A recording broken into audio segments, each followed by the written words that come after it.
Think about it.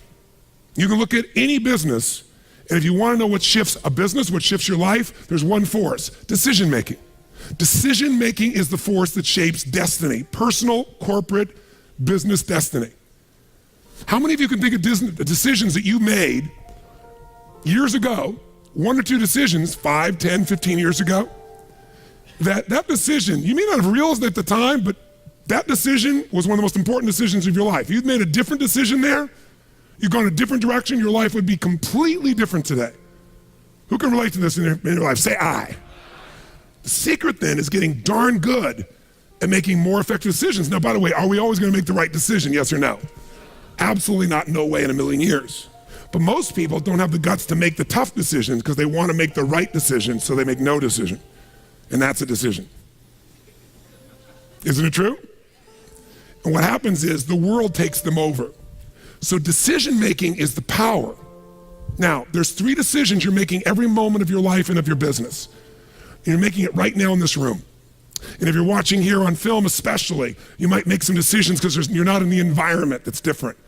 But the first decision you're making every moment of your life that affects your life and business is, what are you going to focus on? Because whatever you focus on, you're going to feel. So as a business owner, every employee you have each day comes in and they make decisions about what to focus on. Some people focus on their own needs, some people focus on the customer's needs. Is that going to change the quality of what your business does? How it does, yes or no? A little or completely? Completely. Some people focus on what they can't control every day. Can you predict, if you're focusing every day on what you can't control, how you're going to feel about your life or your business? You're going to be overwhelmed, you're going to be depressed, you're going to be frustrated. Right now, you're deciding what to focus on. You can be focusing on, okay, we're getting into it now. I got the energy, now we're going to get into the meat of this. You're right, all business is decision-making. Better decisions, better life. Or you could be saying, wow, my neighbor smells after all that jumping up and down. Notice that focus, right? Whatever you focus on, you're going to experience though, true? Now, some people make a decision and then they focus on the decision about how it didn't work out versus what they learned. Because there are going to be plenty of decisions that don't work out. In fact, probably if we were honest, most of us forget them. But most of our decisions aren't necessarily the right decisions if we make gutsy ones. But the ultimate decision is the ability to choose again. So focus is a decision. It's happening right now. It's happening in your business, but here's what we're looking for. There's a pattern of focus. At some stages in business, as you're going to learn today, the focus of the entrepreneur in the business is increasing sales. And they increase sales, and when they're successful, they eventually fail. Because their sales are increasing, but what's not? Someone tell me, what's not? Profits. Some people are totally focused on profits. Can you make any company profitable, yes or no? Sure you can. Cut enough stuff, you can make any company profitable for a while.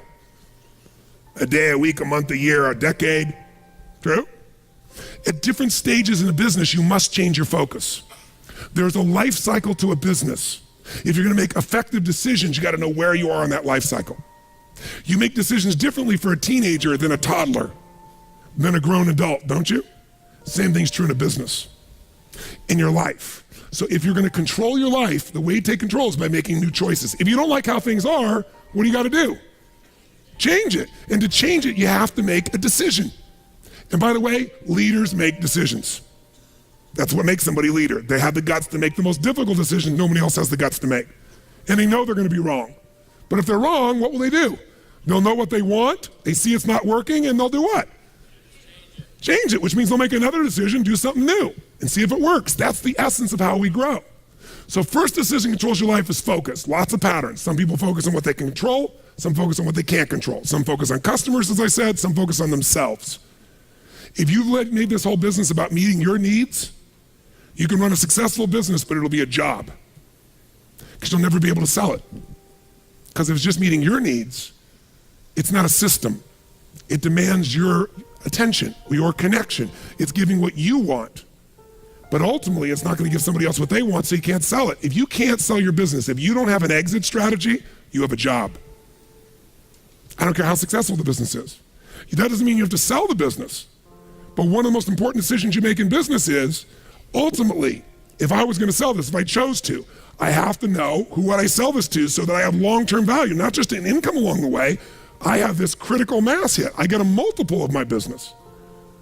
And most people don't have a clear exit strategy. They think I'll come up with that someday.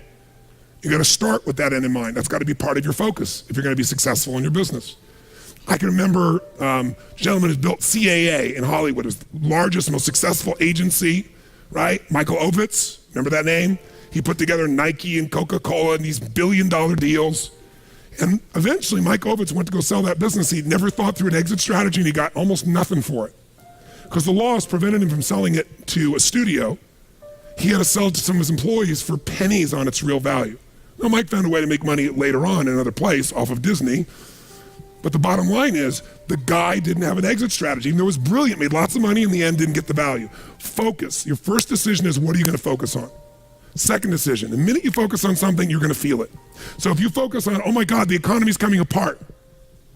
My industry's, people are not buying my product or service, they're shutting it down. Consumers are not spending the money. Is that gonna affect your state, yes or no? Now, should you lie to yourself and just pretend there aren't challenges? No, but you're gonna have to focus instead on, what am I gonna do? What's the need that's still there? In any marketplace, there's always still people buying. I've seen it throughout the years. Even in some simple little business, let's say you're a realtor, you have your own little real estate office, or you kind of your own salesperson, you got a couple people that work with you that help you leverage yourself. Something that simple. I remember years ago, I met a woman named Marty Rodriguez. She's from the town I grew up in. She came to one of my seminars, and then she would be sitting in the front row, and in a year, I may have done 25 seminars. She was probably at 10 of them, same seminar, in the front row.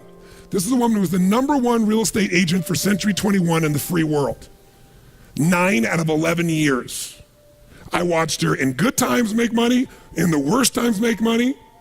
A few years ago, she sold more real estate in the city she's from than the entire multiple listing service of other agents combined. One person. Now she built it into a business. She's got a whole team that runs it, but it's still her. She built the brand.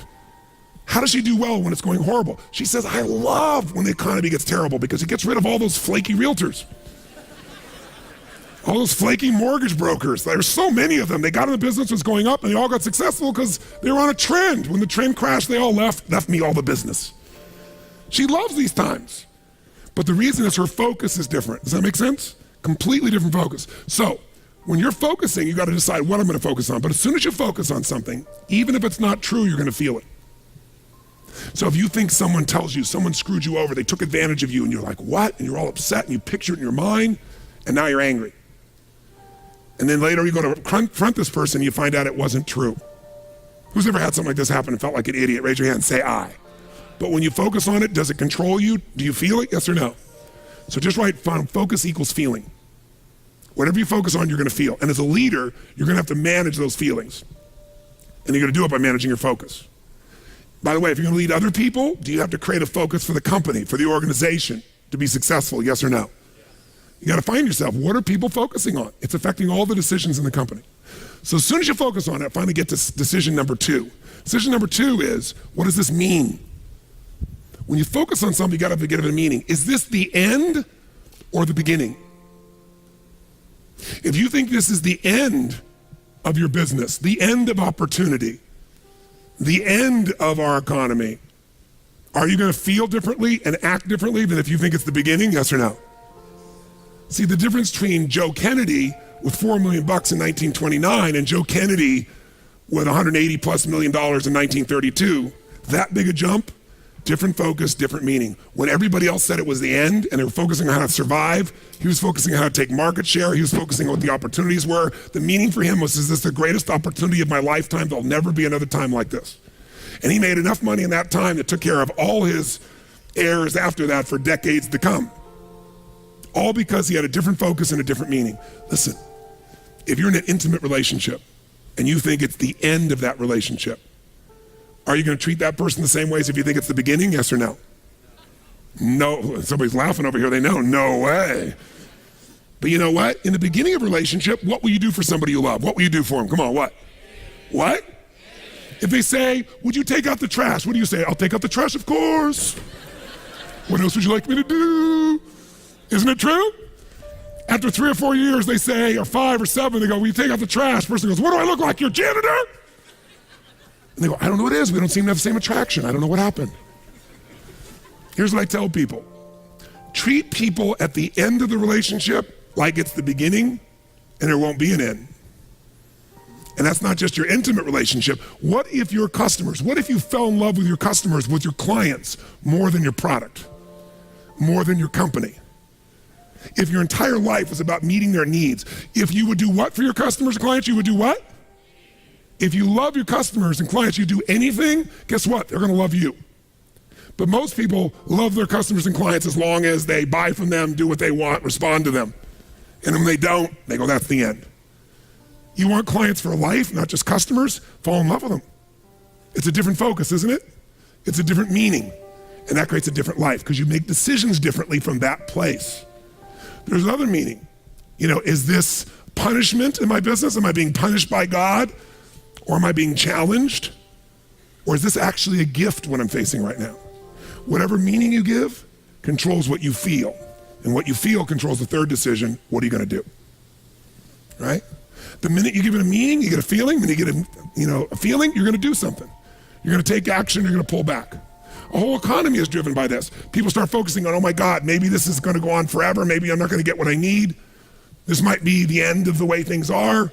I better pull in my reins. I better not spend this money. I better not take any action. And it becomes a self-fulfilling prophecy. How many know what I'm talking about here? So decision-making is your power. You wanna change your business? Think about whatever's changed your business in the past. I guarantee what's changed your business is some decisions you made. You made some decisions that shifted your business in a radical way, changed things in a way that shifted the game for you. Decisions about people, decisions about products, decisions about marketing or promotion, decisions about locations, decisions about what you're gonna offer, your offerings. Decisions, you wanna change your whole business, you can do it next few days just with some new decisions, but you're gonna get stimulated, all kinds of decisions to look at. You gotta decide which ones will make the biggest difference. Today, again, is gonna help you understand where those decisions need to be focused based on where you are in the life cycle of your business and where you are in your personal life cycle. By the way, do you make decisions differently? Do you look at time differently when you're 20 than when you're 30, than when you're 40, than when you're 50, than when you're 60, than when you're 70, yes or no? It'll affect your decisions.